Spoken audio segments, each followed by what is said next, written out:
Je ne veux plus souffrir. Quand la peur empêche l'amour de revenir. Tu veux récupérer ton ex ou sauver ton couple? Agis maintenant. Contacte Nathaniel. Réponse aujourd'hui. Lien dans la bio. Il ou elle t'a dit clairement « Je ne veux plus souffrir ».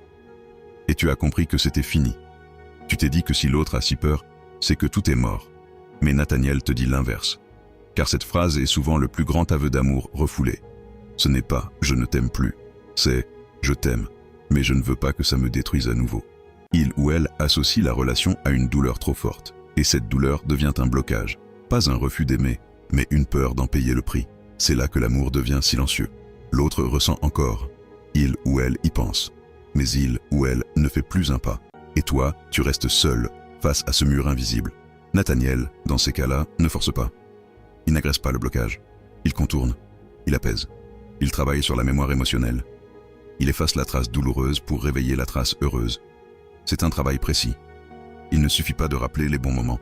Il faut réancrer le lien là où l'autre se sentait en sécurité, aimé, reconnu. Et c'est ce que Nathaniel fait. Il change la perception. Et parfois, il ou elle revient. Pas d'un coup, mais par une phrase. Un « tu me manques », un « je pense encore à toi ». Et si la peur est ce qui bloque, alors c'est la sécurité émotionnelle qu'il faut reconstruire. Et toi, tu penses que l'amour peut revenir même quand il y a eu beaucoup de souffrance? Ou est-ce que certaines douleurs laissent des traces irréparables? Partage ton avis.